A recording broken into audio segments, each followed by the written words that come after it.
Yes, bonjour Rocky. Comment ça va mon ami? Je viens de recevoir ton audio. Tu m'as beaucoup fait rire.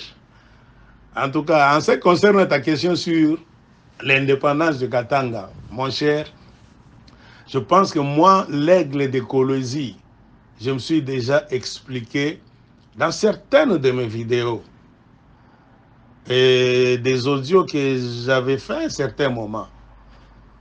Hein? Parce que bon, l'indépendantisme, c'est un mouvement politique. C'est comme le communisme, le capitalisme, le libéralisme, etc., etc. Donc, en tant que mouvement politique, ça doit être soumis au questionnement.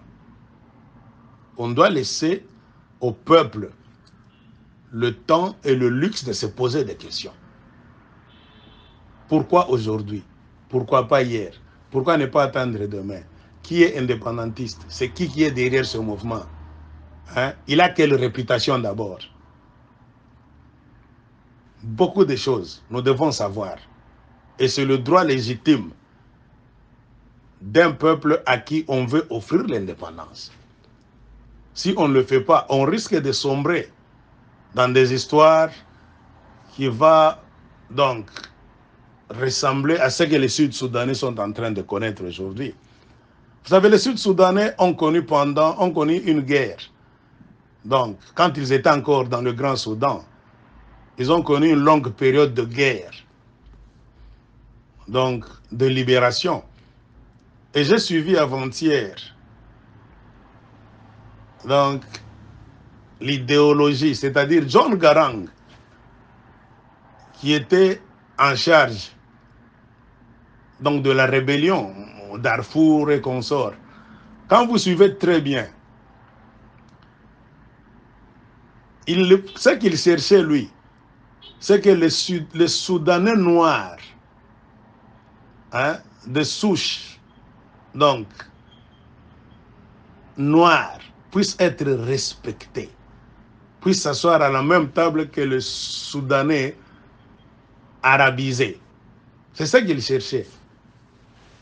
Mais à un moment donné, il y a eu des services secrets américains qui sont entrés dans le jeu. Pourquoi? Parce que le pétrole du Soudan se trouve du côté des Noirs. Les puits de pétrole se trouvent du côté des Noirs, c'est-à-dire au sud.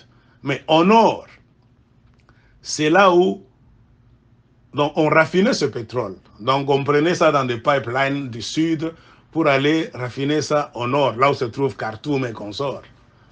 Alors, les Américains sont venus instrumentaliser la guerre du Soudan en faisant croire aux Sud-Soudanais et aux qui sont devenus Sud-Soudanais aujourd'hui, aux Soudanais noirs en ce temps-là, qu'on est en train de vous faire souffrir par les Soudanais de souche arabe. Alors, et pourtant, c'est chez vous là où il y a toutes les richesses. Le pétrole, les puits de pétrole, c'est chez vous. Si vous pouvez couper donc le Soudan en deux pour que vous puissiez rester avec votre morceau au sud, vous serez bien.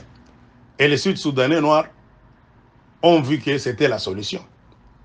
Et John Garang a changé d'idéologie. Tu vois.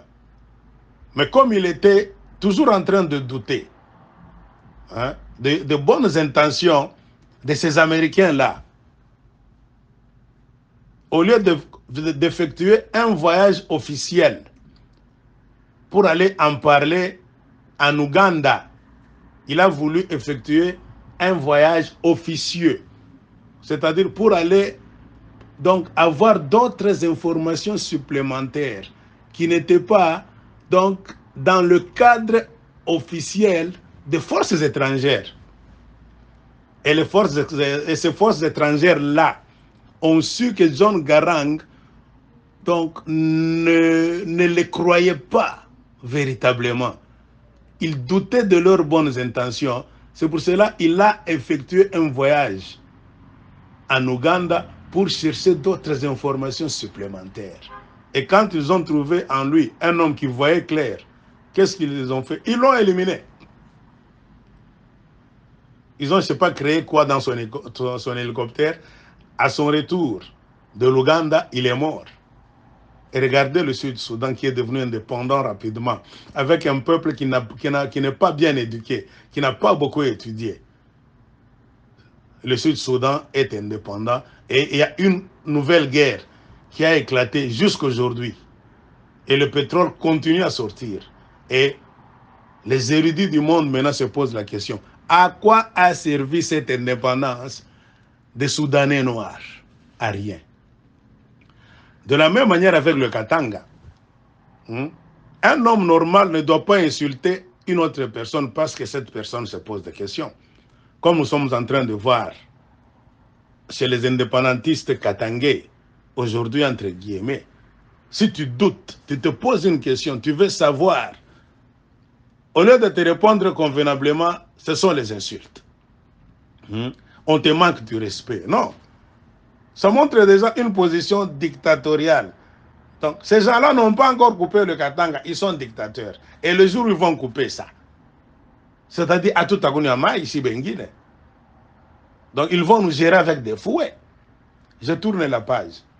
En ce qui concerne le Katanga, remarquez, ce mouvement indépendantiste brusque, aujourd'hui, commence à prendre de l'ampleur. Pourquoi? Remarquez les gens qui sont derrière ce mouvement. Nous n'allons pas citer ces gens-là par leur nom. Ce sont les gens qui ont goûté au pouvoir d'abord à Kinshasa. Et ces gens-là n'ont pas su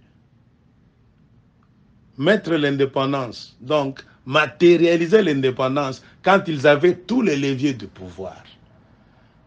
Alors, ils ont préféré quoi? Le chaos. Remarquez comment ils ont abandonné le pouvoir. Dans un système anarchique.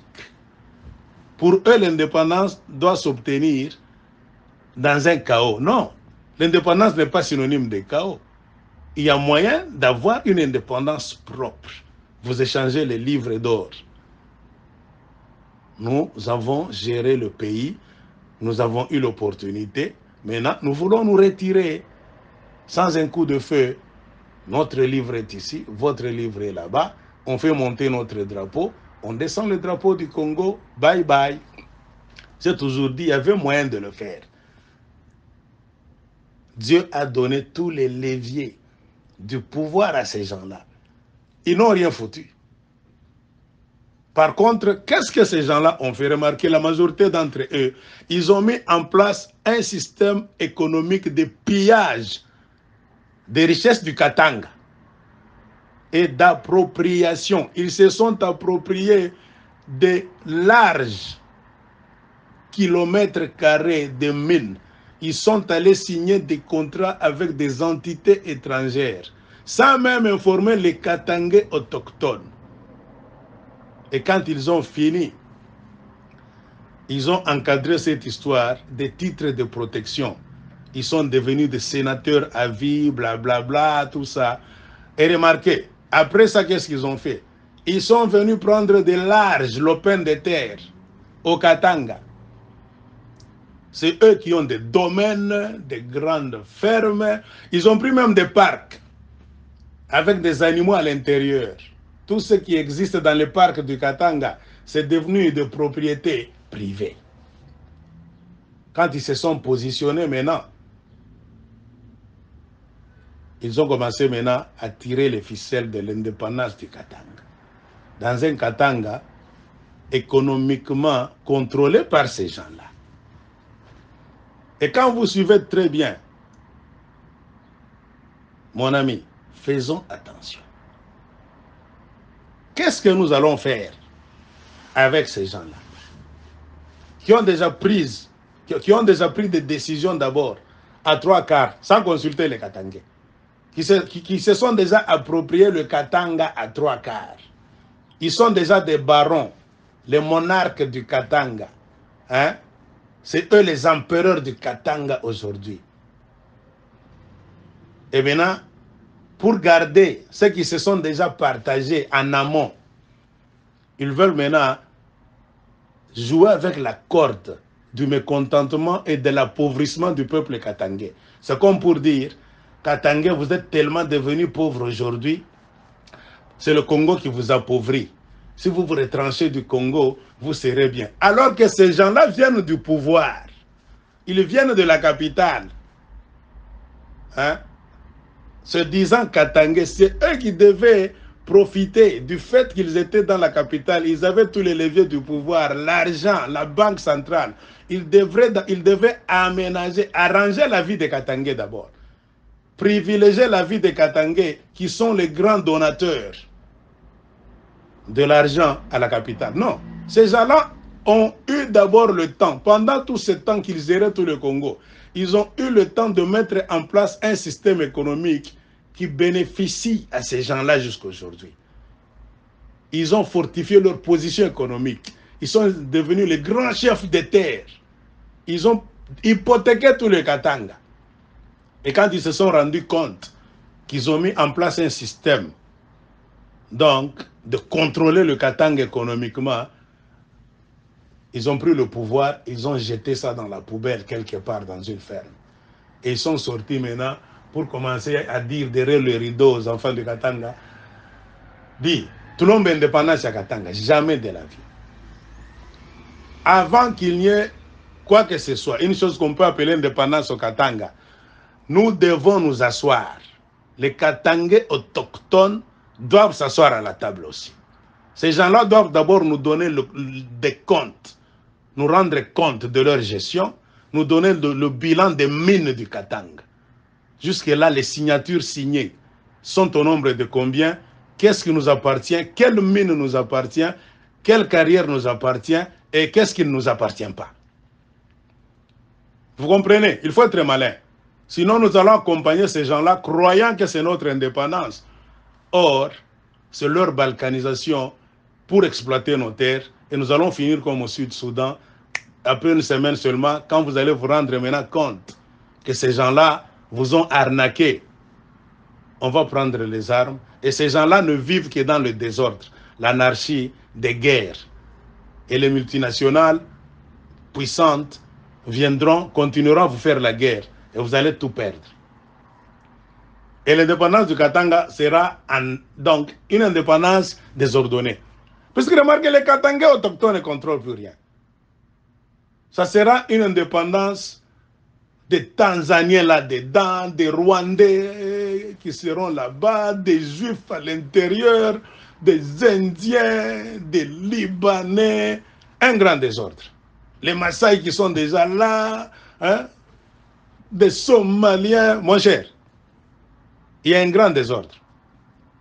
Cette indépendance-là à la hâte, qu'on devait organiser convenablement, car ils ont eu tout le temps de se préparer pendant 18 ans. Pourquoi ne se sont-ils pas préparés pour le bénéfice du peuple katangais? Ben, pendant 18 ans, ce qu'ils ont su faire, c'est de mettre en place un système économique qui a bénéficié à ces gens-là. Donc, indépendance veut dire se couper maintenant du Congo avec leur butin. Nous devons nous asseoir, redistribuer les cartes, répertorier les mines du Katanga. Qui les possède?